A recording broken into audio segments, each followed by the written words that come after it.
Challenge 2 বা এরকম একটা দুটো ছবি বাদ দিলে দেব বা জিতের খুব ঘনিষ্ঠ বন্ধু হওয়া, বন্ধুর চরিত্র আমরা দেখিনি।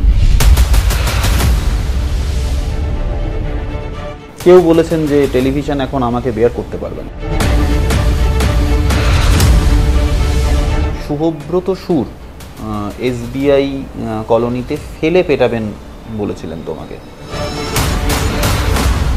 দেব সরাসরি বলে দেন যে ওপরে ওপরে সেটিং থাকে। রাজনৈতিক দলে খালি টিকিট পাওয়ার লোভে নাম লেখাচ্ছে। রামদাকে বাইরে থাকতে, তাই নাকি? কাঞ্চনদার বিয়েতে। ও তাই? হ্যাঁ, লেখা ছিল ভেতরে নিয়ে যাওয়া যাবে না।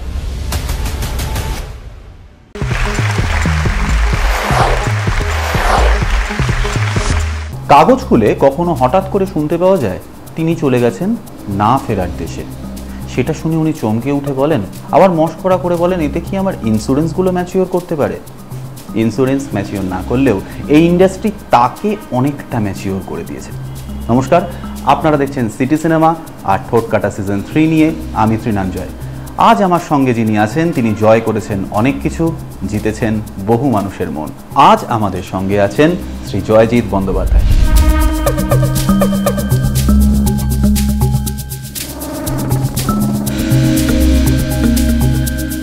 জয়জিৎ দা, সিটি সিনেমায় স্বাগত। Thank you very much. এরকম হঠাৎ করে কেমন লাগে শুনতে কি গো? না ফেরার দেশে চলে গেছে। হ্যাঁ, আমাকে তো একজন বললো যে এইসব হলে নাকি বহুদিন বেশি বাঁচা যায়, আয়ু বেড়ে যায়। না, সেটা আমার খুব একটা পছন্দ হয়নি। বেশি আয়ু নিয়ে তো লাভ নেই, যতটা আছে ততটাই থাক। আর বেশি দিন বাঁচার ইচ্ছেও নেই আর কি। আস্তে আস্তে না, কতদিন বাঁচবো, মানে সুস্থ অবস্থায় যতদিন বাঁচা যায় ঠিক আছে। বেশ, আমাদের ঠোঁট কাটার যে প্রশ্নগুলো, এখন আমরা এটাকে কতগুলো বিভাগে ভাগ করেছি। আচ্ছা। আমাদের প্রথম বিভাগের নাম মুছে যাওয়া দিনগুলি। একটা যে কোনো শিল্পীর কাছেই প্রথম থেকে শোনা যায় আগে প্রথম দিকে প্রচুর স্ট্রাগলের কথা। তোমার তো এখনো নাকি কাজ পেতে গেলে স্ট্রাগল করতে হয়? সবাইকেই করতে হয়, মানে আমাদের ইন্ডাস্ট্রিতে কাজটা কিন্তু তুই কত ভালো কাজ করছিস সেটা দিয়ে হয় না, তোর কত ভালো PR সেটা দিয়ে হয় আর কি। তো ওটা আমার খুব খারাপ, কারণ আমি চাঁচা ছোলা কথা বলি, আমি মুখের উপর কথা বলে দিই। আমার PR লেভেল অত্যন্ত খারাপ। তো যতটুকু কাজ পেয়েছি ওই একটা কাজের বেসিসে আরেকটা কাজ, তার বেসিসে আরেকটা কাজ, সেই আর কি। তো 25 বছর হয়ে গেছে, স্ট্রাগল সবসময় চলবে, কারণ এটা তো খুব ভোলাটাইল ইন্ডাস্ট্রি একটা। আর আমি তো এরকমই একটা প্রফেশন চুজ করেছি যেখানে একটা সময় খুব কাজ থাকবে, একটা সময় কাজ থাকবে না। So it's a part of life আর কি। চ্যালেঞ্জ 2 বা এরকম একটা দুটো ছবি বাদ দিলে দেব বা জিতের খুব ঘনিষ্ঠ বন্ধু হওয়া, বন্ধুর চরিত্র আমরা দেখিনি। এটা কি মানে সিনেমার ক্ষেত্রে হয়নি, নাকি বাস্তবেও খুব ঘনিষ্ঠ বন্ধুত্ব হয়নি? না, দেব এবং জিৎ দুজনের সাথেই আমার খুব ভালো সম্পর্ক, কিন্তু দুজনের কাউকে আমি বলতে পারিনি যে আমাকে কাজে নাও। এইটাই জানতে চাইছি এক্স্যাক্টলি। তো প্রথম কাজটা যেটা চ্যালেঞ্জ 2 করেছিলাম, সেটা হাউস থেকেই যোগাযোগ করা হয়েছিল, যে হাউসের ছবি ওটা, তো তাই জন্য করেছি। কিন্তু ওই কাউকে বলা আমাকে কাজে নাও, এটা আমার ঠিক পোষায় না আর কি। মানে এই জন্য আর বেশি বন্ধুত্ব হয়ে ওঠেনি। বন্ধুত্ব ওঠেনি বলবো না, মানে দেবকে আমি খুব স্নেহ করি, আমার থেকে ছোট, আর জিৎ আমার থেকে একটু বড়ই হবে। তো দুজনের সাথে আমার খুব ভালো সম্পর্ক, যেখানেই দেখা হয় আমাদের কথা হয়, আমরা ইয়ে করি যেটুকু কথা হওয়ার দরকার। তো ঠিক আছে আর কি, মানে আমি শিকড় হয়ে শুধু শুধু ফলের সাথে অত বেশি ঘনিষ্ঠতা না বাড়ানোই ভালো। বেশ, বাবা বিখ্যাত অভিনেতা জয়ন্ত বন্দ্যোপাধ্যায়। তো মানে ছোটবেলা থেকেই কি অভিনয় যে বিধিলিপি হবে এটা নির্ধারিত ছিল?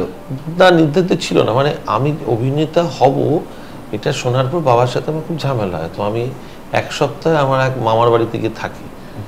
তো তারপর আমি বাবাকে বলি, চাকরি বাকরি ছেড়ে দিয়ে চলে এসেছেন, তো বাবাকে বলি যে 1 বছর সময় দাও, যদি দেখি কিছু না করতে পারি আবার চাকরিতে ফিরে যাবো। কোথায় চাকরি করতে? আমি চাকরি করতাম একটি MNC-তে। তারপর আমি অনেকগুলো চাকরি করেছি পরপর, ব্যাংকে চাকরি করেছি, ক্রেডিট কার্ড বিক্রি করেছি। আমি যখন 12-এর পর, আমি ওয়েল টু ডু ফ্যামিলির ছেলে, তবুও আমি 12-এর পর নিজে কিছু রোজগার করব বলে বাড়ি বাড়ি সাবান বিক্রি করেছি। আমি যখন মাধ্যমিক দেওয়ার পরেই টিউশন করতে আরম্ভ করি। তো আমি বাবার কাছে খুব একটা সেভাবে হাত পাততে চাইনি।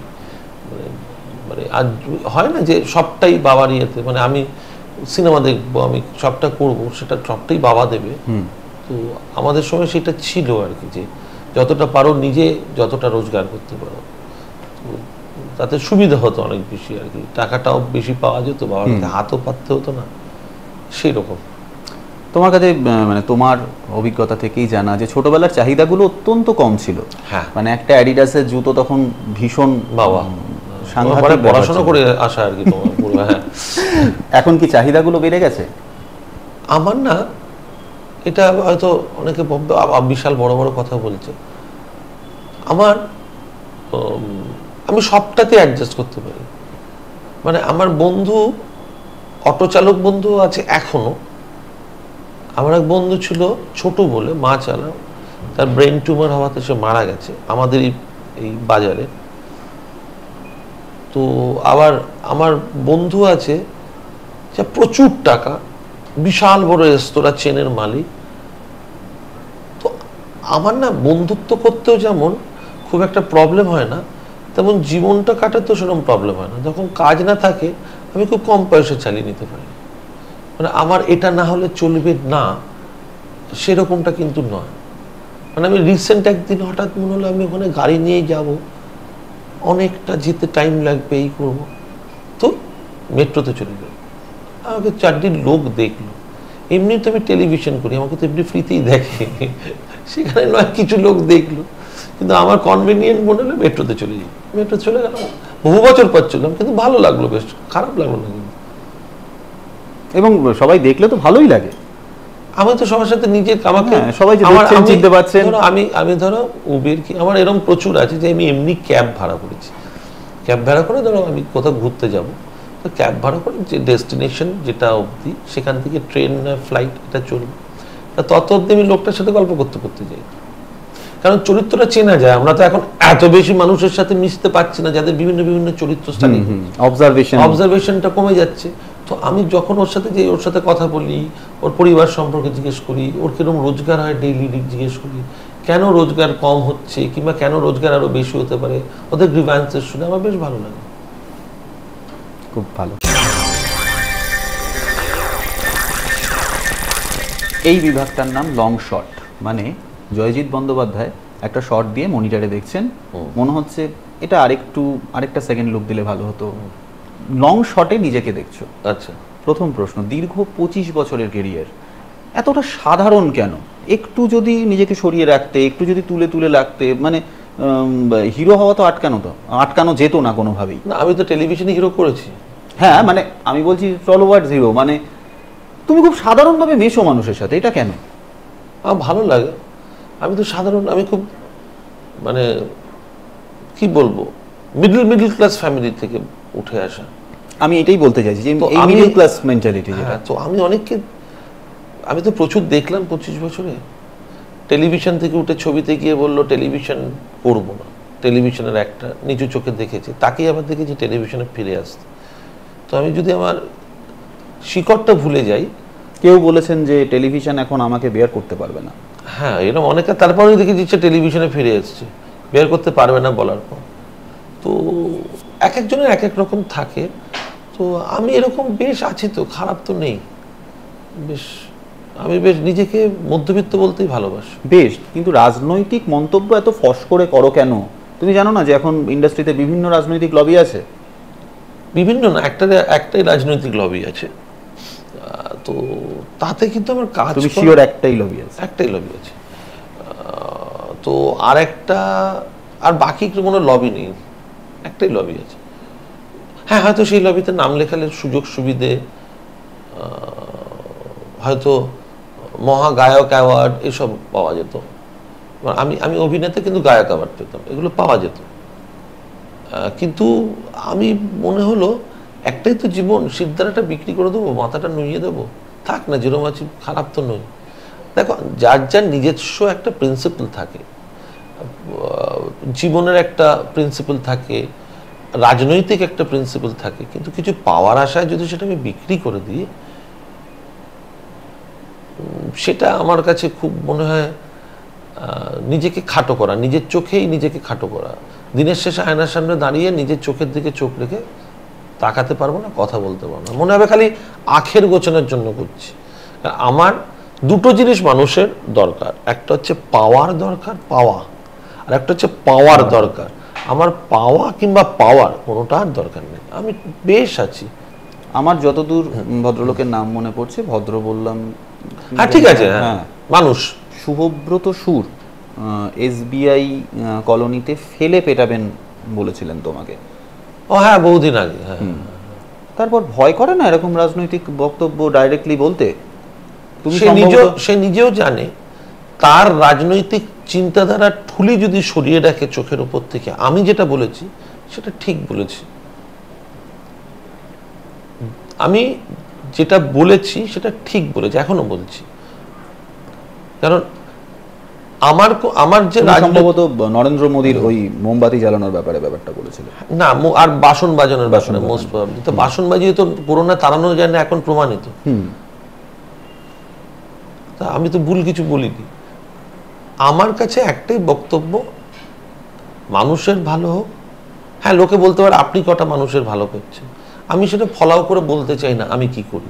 তুমি যে কাজটা করো সেটাই তো বিনোদন। না না, বিনোদনের জন্য আমি পয়সা পাই, ইটস আ প্রফেশন, ওটা আমার রুটি রুজি।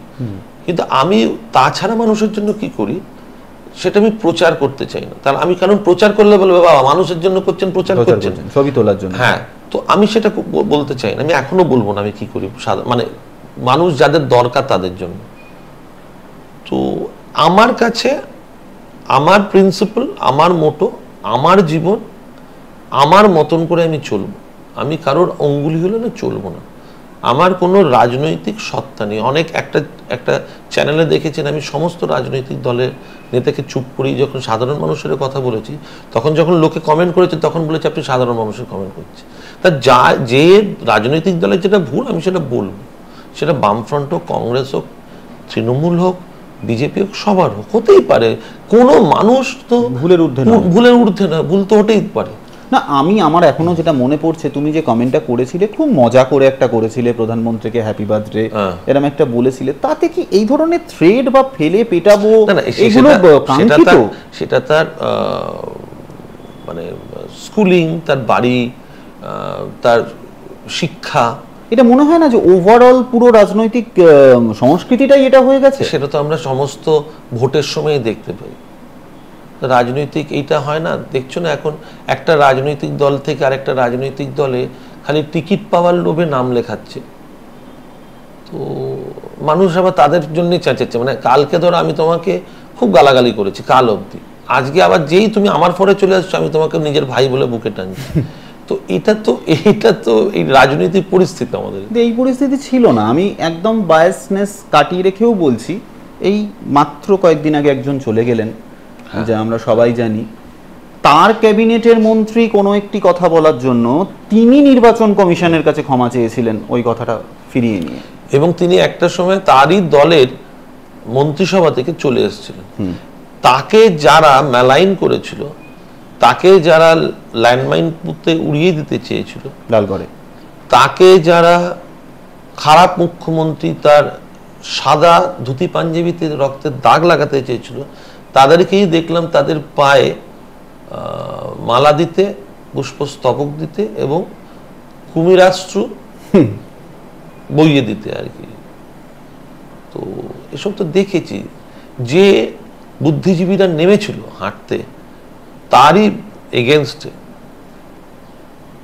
সেখানে তারাই দেখলাম তার জন্য কাঁদছে প্রচন্ডভাবে। আমি দেখলাম যারা যে নন্দীগ্রাম, যে সিঙ্গুরের জন্য ব্যাপারটা হয়েছিল, সিঙ্গুর মেইনলি সিঙ্গুরকে কেন্দ্র করে, আজকে তারা বলছে যারা কাজটা করিয়েছে, যেই সে বিপক্ষে চলে গেল তখন এতদিন যাকে ভাই বলতো সে তাকেই বলল যে এই পুরো সিঙ্গুরটা সে করিয়েছে। যার দিকে আঙ্গুল তুললো তার বাবা বলল যে আমরা সিঙ্গুরটা ভুল করেছি, যখন সে আন্দোলনের মুখ ছিল সেই সময় তাপসী মালিক। আমি বলছি মমতা ব্যানার্জি, আমি বলছি শুভেন্দু অধিকারী এবং শিশির অধিকারী বললো। এখনো যদি সাধারণ মানুষ যদি বুঝতে না পারে কোনটা ঠিক কোনটা ভুল, সেটা তাদের সেদিনকে দেখছি বুদ্ধির বিষয়। সিঙ্গুরের মাস্টার মশাই রবীন্দ্রনাথ ভট্টাচার্য সম্ভবত, উনি বলছেন সিঙ্গুরে কারখানা হলে ভালো হতো। কত মানুষের চাকরি হতো, শিল্প দরকার, একটা তো টাটার কারখানা নয়, সেখান থেকে ভেঙে ভেঙে আরো কারখানা। হ্যাঁ, সানন্দে তো মিশ্র ফিসি এসছে টাটার পরে। তুমি সৌরভ গঙ্গোপাধ্যায়কে বলেছিলে, প্রশ্ন করেছিলে ক্রীড়া মন্ত্রিত্ব ছাড়া অন্য কোন মন্ত্রিত্ব তিনি বেছে নিতেন। না, সেটা একটা প্রোগ্রামে আমার, দেখো মহারাজদের সাথে আমার আজকেও সকালে ইভেন কথা হয়েছে, I can show you that. আজকে সকালে এই যে আমাকে অনেকটা রোগা দেখছো এখন না, ইটস অনলি বিকজ অফ মহারাজদা। তুমি ভাত রুটি খাচ্ছ না? ইয়েস, আমি খাই না ভাত রুটি একদম স্টার্চ, একদম চেষ্টা করছি। আমার 7 কিলো ওজন কমেছে। আমাকে একটা লোক ইন্সপায়ার করেছে, সেটা তো আমাকে মেনে নিতে হবে। আমাকে তো একটা লোক ইন্সপায়ার করেছে হাঁটতে, বলে জয়জিৎ হাঁটো, কেন ওয়েট বাড়ছে, ওয়েট কমাও। আমি এখন রোজ 4.5 কিলোমিটার হাঁটি এবং সেটা আমার নেশার মতন হয়ে গেছে। রোজ আমি লেকে সন্ধ্যাবেলা হাঁটতে যাই 4.5 কিলোমিটার। তো সেটা তো একটা লোক ইন্সপায়ার করেছে, বলে তো লাভ নেই। বাঙালি একটা লোক, শোনো, আমরা না যেই এমন কিছু একটা লোক বললো, তার পছন্দ হলো না, তাকে মেলাইন করার জন্য আমরা সমস্তটা চেষ্টা করি, তাকে নিচে নামানোর জন্য। কিন্তু ভুললে চলবে না, ওই একমাত্র লোক যে আমাদের দেশের ক্রিকেট দলের অধিনায়ক ছিল, ওই একমাত্র বাংলার ক্রিকেটার যে এতটা সময় ধরে ক্রিকেটে ছিল। এই মুহূর্তে বলতে গেলে সব থেকে বড় আইকন বাংলায়। তাহলে একদিকে ও, একদিকে মিঠুনদা, কিছুটা বুম্বাদা, অবভিয়াসলি বুম্বাদা। কে আছে বলতো 35 বছর ধরে একই রকম ভাবে হিরোর পাঠ করে যাচ্ছে এবং অতটা ডাউন টু আর্থ একটা মানুষ, বলে তো লাভ নেই। আমার যেটা প্রশ্ন ছিল, আমি প্রচুর লোককে দেখেছি বুম্বাদের থেকে, খুব মানে বুম্বাদার মতন ওই পপুলারিটিও নেই, তার 6টা বডিগার্ড। বুম্বাদা এখনো রামকে নিয়ে ঘুরে বেড়ায় একা। হ্যাঁ, আমি বুম্বাদাকে বলি তুমি তো ভগবানকে নিয়ে ঘুরে বেড়াও। আবার কারোর বিয়ে বাড়িতে রামদাকে, আমি কিন্তু বলেছি তোর ভগবানকে নিয়ে, কারোর বিয়ে বাড়িতে আবার রামদাকে বাইরে থাকতে হয়েছিল সারা জীবনের সঙ্গ ছেড়ে দিয়ে, কারোর বিয়ের অনুষ্ঠানে রামদাকে বাইরে থাকতে হয়েছিল। কাঞ্চনদার বিয়েতে তাই হ্যাঁ লেখা ছিল, ভেতরে নিয়ে যাওয়া যাবে না। সেটা মনে হয় পরে ওরা ভুল, ওরা ওদের মতন করে একটা বিশ্লেষণ দিয়েছে, আমি সেটার মধ্যে ঢুকতে চাই না। কেন, কাঞ্চনদা বিধায়ক হয়ে যাওয়ার পর কাঞ্চনদার সাথে আমার অনেকদিন দেখা হয়নি। তবে এখনো যদি কথা হয়, আমরা মনে পুরোনো দিনের মতনই কথা বলবো। মনে হয় পাওয়ারের লোভে ওই লোকটা পাল্টানোর মতন নয়, মনে হয়, আমি জানি না, মনে হয়। বেশ, আমার যেটা প্রশ্ন ছিল, তোমাকে যদি একটা মন্ত্রিত্ব বেছে নিতে হয়, তুমি কোন মন্ত্রিত্বটা বেছে নেবে? তথ্য সংস্কৃতি? না, জানো তো, আমি যদি সত্যি রাজনীতিতে নাম লেখাতে চাইতাম, আমার কাছে কিন্তু অফার ছিল, তোমরা জানো সেটা। আমি অনেক আগে লেখাতে পারতাম, হয়তো এতদিনে এমপি এমএলএ হয়ে যেত। আমি সেটা চাইনি, ওটা আমার জনার নয়, আমার জনরে ওটা নয়। আমার জনরে হচ্ছে আমি কি করতে এসেছি, অভিনয় করতে এসেছি। আমি অভিনেতা, আমি অভিনয়টাই করব। মানুষের জন্য যদি কিছু, মানুষের জন্য করার, মানুষের ভালোর জন্য আমাকে রাজনীতিতে নাম লেখাতে হবে না। সেটা আমি এমনিও বাইরে থেকে আমার যেটুকু মানে বুঝি আমি, আর আমার যেটুকু পুঁজি বুঝি এবং পুঁজির উপর নির্ভর করবে মানুষের ভালোটা আমি করতে পারবো, আমি সেটা করি। বেশ, আমাদের এই রাউন্ডটার খুব সুন্দর নাম, পিএনপিসি। আচ্ছা, পিএনপিসি। আচ্ছা, তোমার নিজের বক্তব্য, বর্তমানে তুমি স্পেসিফিক্যালি বলেই দিয়েছো একটা রাজনৈতিক দল বাদে অন্যান্য রাজনৈতিক দলে শিক্ষাগত যোগ্যতা দেখা হয় না। মানে যারা আসছেন, বিশেষত আরো স্পেসিফিক্যালি যারা সিনেমা জগৎ থেকে রাজনীতিতে আসছেন, তাদের শিক্ষাগত যোগ্যতা খুব বেশি নয় বা সেরকম কিছু। আমি কোথায় বলেছি? একটা ইন্টারভিউতে তুমি বলেছো যে শিক্ষাগত যোগ্যতা, একটা রাজনৈতিক দলে যেতে গেলে শিক্ষাগত যোগ্যতা দরকার হয়, সেটা আমি আজও বলছি, এখনো বলছি।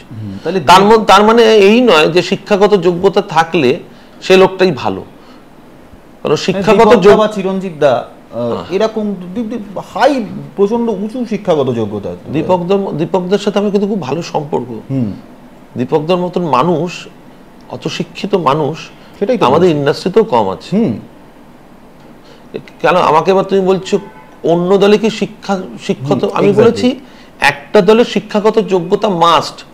আরেকটা দলের শিক্ষাগত যোগ্যতা মাস্ট কিন্তু আমি বলি দেখা হয় তার মানে দেখা হয় না, তার মানে শিক্ষা মানে অনেক ওখানে ডাক্তার আছে, ওখানে মানে অর্থনীতিবিদ আছে, প্রচুর ভালো ভালো মানুষ আছে, ওই সব অনেক দলেই আছে সেটা। তা তারা সেটা, শোনো, পন্থা তো অনেক রকমের, রাজনৈতিক পন্থা। বালুরঘাটের বিধায়কই তো, বালুরঘাটের সাংসদই তো নিজেও পিএইচডি। তাহলে তা আমি তো মানে অন্য দলের কিচ্ছু দরকার নেই, অন্য দলে আমার কাছে আমি শিক্ষাগত যোগ্যতা আমার আছে, আমি কালকে গিয়ে একটা একদম অন্য দল খুলতে পারি না? অবশ্যই পারি। তার মানে একটা দলের শিক্ষাগত যোগ্যতা মাস্ট, আর একটা দলের শুধুমাত্র শিক্ষাগত যোগ্যতাই মাস্ট নয়, সেজন্য আরো অনেক কিছু মাস্ট আছে। বেশ, দেব সরাসরি বলে দেন যে ওপরে ওপরে সেটিং থাকে, মানে রাজনৈতিক সৌজন্যতা থাকে। অবভিয়াসলি দেবের মতন কটা লোক বলতে পারে, এটা সবাই বলেন না, কেন বলে তোমার মনে হয় রাজনৈতিক নেতা? তার কারণ তাহলে তার ইয়েটা পড়ে যাবে। দেব এটা বললো, দেব যদি, আমি মনে করি দেব যদি নির্দল হয় তাহলে দেব জিতবে। দেবের জন্য, দেবের কারিশমার জন্য। দেব যেখানে যাই হয়ে থাকুক না কেন, দেব মানুষটাকে নিয়ে তো প্রশ্ন তোলা উচিত নয়, আমাদের হবে না। তোমরা ওকে ইন্টারভিউ করেছো, তোমরা জানো ভালো করে একটা ছেলে এতটা এখনো ডাউন টু আর্থ, ভীষণ ডাউন টু আর্থ। তাহলে ইভেন জিতও তাই, কিন্তু মানে আমরা একই ফ্র্যাটার্নিটিতে আছি বলে আমাদের মনে হয়, কিন্তু তবুও কিন্তু তাকে মানে সাধারণ মানুষ যদি জিৎ কিংবা দেব কিংবা আমাদের বলে না, আমরা সাধারণ মানুষের সঙ্গে অতটা কমফোর্টেবল, মানে আমরা কেন এইভাবে কথা বলি না? আমি যদি সমস্ত মানুষের সঙ্গে কথা বলতে চাই, তাহলে আমি কাজটা কখন করবো? আমাকে তো কাজটাও করতে হবে। আর তুমি একটু আগে যার কথা বললে বুম্বাদা, স্টিল ভীষণ ডাউন টু আর্থ। তাহলে মানে এটা তো এবার অন্য মানুষটা ভাববে এরা ডাউন টু আর্থ না। বুম্বাদা, আমি বুম্বাদাকে জিজ্ঞেস করেছিলাম কোনো না কোনো সময় যে তুমি এই যে এইটা বললে, এটা না রাখলে আমি আমার কাজটা কখন করবো? না, এটা তো একদম লজিক্যাল কথা, কাজটা কখন করবে ওই লোকটা? এখনো একটার পর একটা ছবি সুপার ডুপার হিট কি করে দিয়ে যায়, ওই চেহারাটা কি করে রেখেছে। বুম্বাতে আমি কিন্তু বলি স্ট্রেট, বুম্বাদাকে লোকানোর চেষ্টা নেই, কিন্তু অযোগ্যতা আমরা দেখছি যে সাদা দাড়ি সাদা চুল রাখছেন। আমি জিজ্ঞেস করলাম তুমি কি করে পারছো, মানে কি করে পারছো? বললো ওই যে লোভ সংবরণ করতে হবে, একটা লোক ডিসিপ্লিন, উফ, টেকনিক্যালি এত সাউন্ড একটা লোক রে বাবা। আচ্ছা, ইন্ডাস্ট্রিতে তোমার অনেক পরে এসেছে অনেক জুনিয়র, একটু হয়তো নামও করে গেছে বর্তমানে, বাহ, খুব ভালো তো। এরকম কারোর থেকে স্টুডিওর মধ্যে খুব খারাপ ব্যবহার পেয়েছো কোনোদিন? সত্যি কথা বলবো, পাইনি, একদম পাওনি না। নতুন কারোর থেকে কোনোদিন না, কিন্তু মানে যে নতুনগুলোকে আমি চিনি, যাদের মানে আরেকটু বেশি পুরনো হয়েছে, মানে অনেক নতুন আসছে, যারা নতুন এসছে হয়তো একদম, তারা হয়তো আমাদেরকে চেনেই না, হতেই পারে। কারণ এখন অভিনয় ভালো করাটা কিন্তু আসল ক্রাইটেরিয়া নয়, মানে তোমার কত ফেসবুক ইনস্টাতে কত রিচ আছে, তারা নতুন নতুন আসছে, তাদের তো দোষ নয়, তারা তো ইন্ডাস্ট্রিকে হয়তো বাংলা সিরিয়াল দেখেইনি, মানে কিছু তো বাংলা বলতেও প্রবলেম আছে, তো তাতে তো কিছু করার নেই, তাদের দোষটা তাদের দিয়ে তো আমি কেন তাদেরকে দেবো? তাদেরকে তো নিয়ে আসা হয়েছে। ডাইরেক্ট খারাপ ব্যবহার কখনো পাও না? করে না, আবার অনেককে দেখেছি একটু সিরিয়াল একটু নাম করে যাওয়ার পর কি হুনুরে একটা ভাব আসে, কিন্তু আমাদের সাথে আমি আজ অব্দি পাইনি। মানে আমি খুব ফ্রেন্ডলি বেশি, তো আমার কিন্তু একদম ধরো একটু পুরনো হয়েছে, মানে ধরো 4-5 বছর হয়েছে, আমি কিন্তু তাদের সাথে খুব ওরা মজাতে মিশে যেতে পারি আর কি। এটা আমি আমার বাবার কাছ থেকে পেয়েছি। আমার বাবার সব বন্ধু বান্ধব আমার বয়সী মোটামুটি, আমার বন্ধুরা বাবার বন্ধু আর কি। আমার যে ইন্ট্রোডাকশনটা দিয়ে আমি শুরু করেছিলাম, জয়জিৎ বন্দ্যোপাধ্যায়কে কি কোথাও মেরে ফেলার কথা আমি বলছি না, এটা ভুলিয়ে দেওয়ার টেন্ডেন্সি আছে ইন্ডাস্ট্রির, যে পারবে না, এটা আমি দায়িত্ব নিয়ে বললাম, পারবে না, তার মানে টেন্ডেন্সি আছে। দেখো, আমাদের ইন্ডাস্ট্রিতে শত্রুর অভাব নেই, কিন্তু সামনে হেভি ভালো জয়জিৎ এই পেছনে এত সোজা সাপটা এত কথা বলে দেয় না, পাড়াং পাড়াং করে। এটা আমি জানি আমার পেছনে এটা জানি, আমাকে কত লোক বলেছে কেন ওরকম বলিস। আচ্ছা, আমি যেভাবে আমার এই বয়সে এসে আমি চেঞ্জ করতে পারবো না, আমি ওরকমই, আমি সেট ফরওয়ার্ড কথা বলে দিই, লোকের পেছনে কেন কথা বলতে যাবো? মানে পিএনপিসি করো না খুব একটা, আমাকে দেখেছে কেউ বলে আমার তো মনে হয় না, আমার যা মনে তো মুখের বলে দিই, মানে আমি সেটা কিন্তু পেছনেও বলি, আমাকে বলে দিয়েছি জানিস তো কি কেন বললাম, আমি কি এটা কেন বললাম, পরে মনে এই বাবা তো তাহলে খারাপ লাগলো, ওকে তো আমি খারাপের জন্য বলি না, এটা ঠিক না, দেখ এটা ভুল বলছিস তুই, এরকম করিস না, এরকম করলে এটা আমি বলেছি অনেককে। আবার অনেকে আছে যারা নতুন জেনারেশন, অনেকে বলবে না জয়জিৎদা কিন্তু বলেছে এইটা, অনেকেই বলে তোদের চ্যানেলে সুমন বলেছে যে জয়জিৎদা এটা বলেছিল আমাকে, টিকে থাক। তো আমি ইন্সপায়ার করি লোকজনকে, কেন বলতে যাব, তার কারণ যার মধ্যে পসিবিলিটিস আছে, আমি যতটুকু বুঝি অভিনয়, যদি কিছুটা বুঝে থাকি, তো আমার যদি মনে হয় ছেলেটা ভালো হয়, বা তুই খুব ভালো, তো তাহলে এটা কর, বুঝলি তো ভালো হবে তোর আরো। সে যদি নেয় ভালো, না নিলে আরো ভালো। আবার খারাপ হলো সামনে বলে দাও, হ্যাঁ খারাপ হলো না, এটা হলো না, এটা কেন করলি। এবার তার যদি মনে হয় যে সে ওটা নিলে অভিনয়টা রেকটিফাই করলে সে মনে হচ্ছে সে ঠিক করছে, হতেই পারে। এখন অনেক বেঠিক অভিনেতারা নাকি প্রচুর প্রচুর টাকা নেয়, তো নিক, তাদের কি এলো, লোক দিচ্ছে, আমি কি করবো বলো তো, আমি তো বন্ধ করতে চাইও না, করবো না, তারা ভালো করছে ভালো করুক না, আমি সবার ভালো চাই, কিন্তু বিশ্বাস করো এটা আমি চাই। তাই জন্য মনে ওপরওয়ালা আমাকে মানে খুব খারাপ টাইমেও বার করে দিয়েছে, খুব খারাপ টাইম। ওকে, এই রাউন্ডটা শেষ করছি।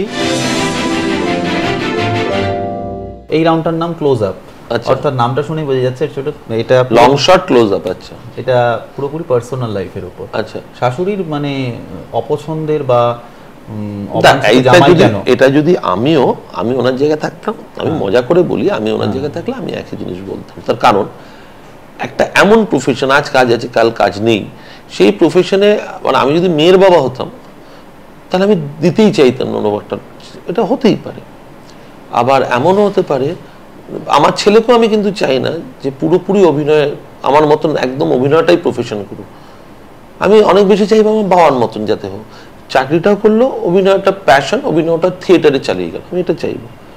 কিন্তু পুরোপুরি আমি প্রফেশন সব চাকরি বাকরি ছেলে ফুল প্রফেশন 25 বছর এটাই করলাম, এটা আমিও চাইবো না আমার ছেলে করুক। সো আমার শাশুড়ির দোষ নেই না, দোষ নেই, দোষ কেন বলবো, ওটা তো মানে আমিও তার জায়গায় যদি দাঁড়িয়ে থাকি সে ঠিক করেছে, আমার জায়গায় দাঁড়িয়ে থেকে সে ভুল করেছে। এইবারে দুটো প্রশ্ন, বৌদির ভয় উত্তর দেবেন, এটা করবেন না না না, আমি ভয় পাই না বৌদিকে। বাহ, এটা পাওয়া গেল। না আমি ভয় পাই না, কেন ভয় পাবো?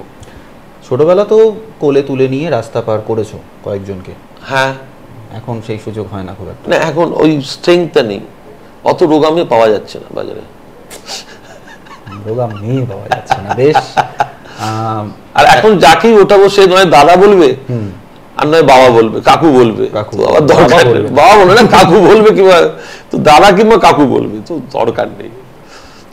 একজনকে বাসে তুলে আরেকজনের সঙ্গে ডেট করতে গেছে, হ্যাঁ, এখন হয় না এরকম। ডেট করার সময় কোথায়, এখন সবটাই তো আমার ছেলে আর পরিবার নিয়ে নিচ্ছে, কোথায় সময় নতুন করে কিছু। খুব মন্দার বাজার চলছে আমার। তবে আমি তবুও রাখির দিন ভাই ফোটার দিন বেশি বেরোই না বাড়ি থেকে, আর আমি এত সোজা সাপটা কথা বলি, মানে আমার বউ বলে আমাকে এতদিন সহ্য করছে, অন্য কেউ সহ্য করতে পারবে না রে, আমি এত এত এত সোজা সাপটা কথা বলি না, আমাকে সহ্য করা মুশকিল আছে, মানে আমার বউ বলে সহ্য করেছে, আমার ইন্ডাস্ট্রি যাকে জিজ্ঞেস করি এটা কিন্তু ড্যামেজ কন্ট্রোল হচ্ছে না, ড্যামেজ কন্ট্রোল না, আমি সিরিয়াস বলছি, আমি যেভাবে কথা মানে আমি যেরকম বলি, মাঝে মাঝে এত বাজে ব্যবহার করে ফেলি বউয়ের সাথে, ও যে আমি সহ্য করছি এটাই অনেক।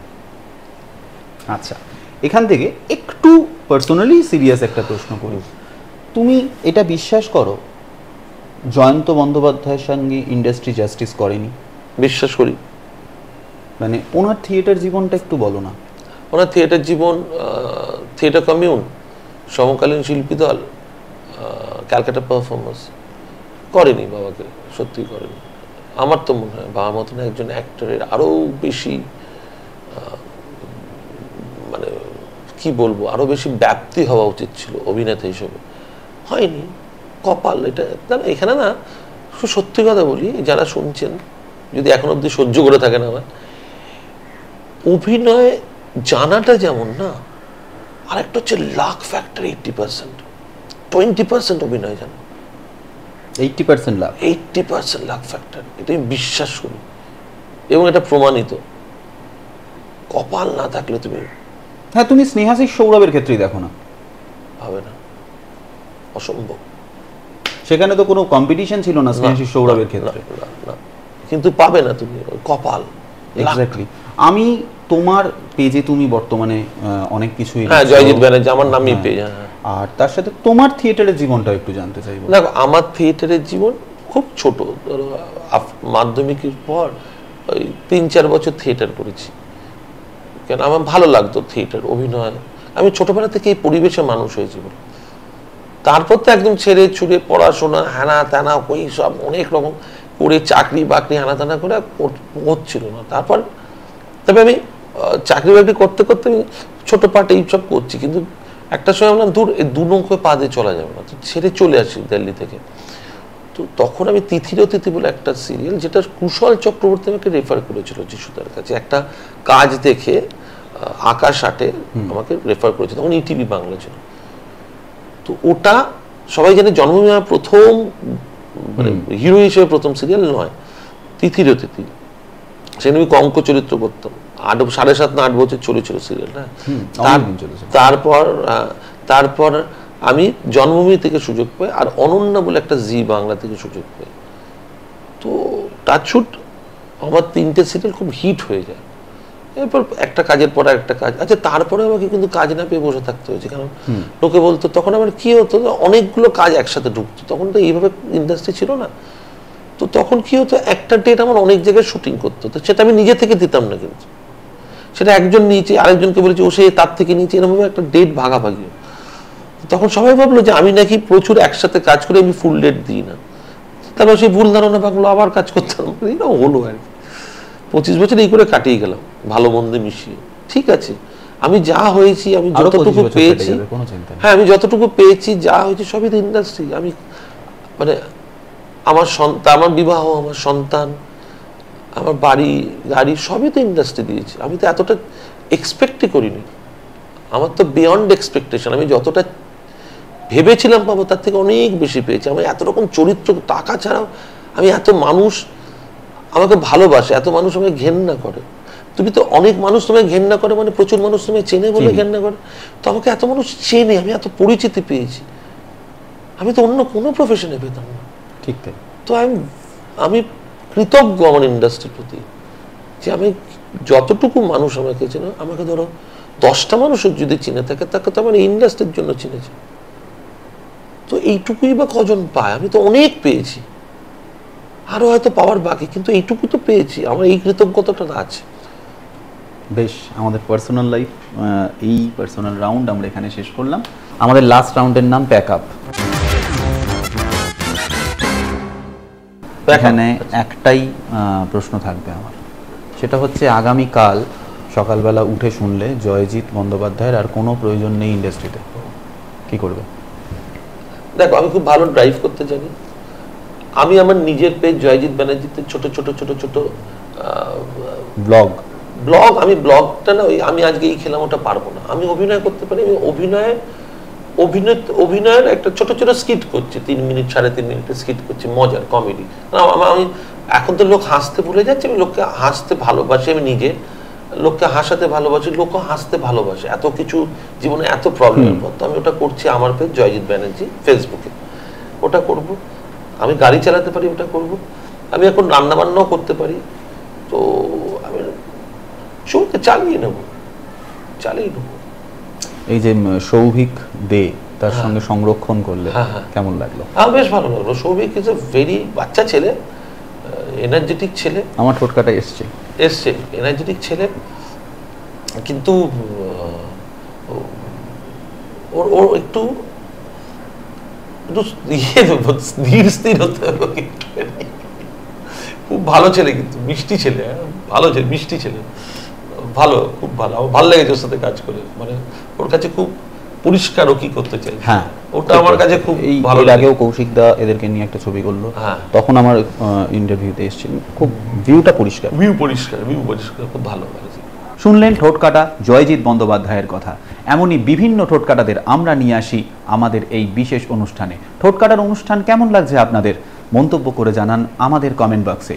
আর টলিউডের বিভিন্ন দিকের খবর পেতে আপনাদের চোখ থাকুক সিটি সিনেমায়। টলিউডের latest update, gossip and entertainment পেতে সাবস্ক্রাইব করুন শুধুমাত্র সিটি সিনেমা আর ফলো করুন সিটি সিনেমার Instagram, Facebook, Twitter and ShareChat page.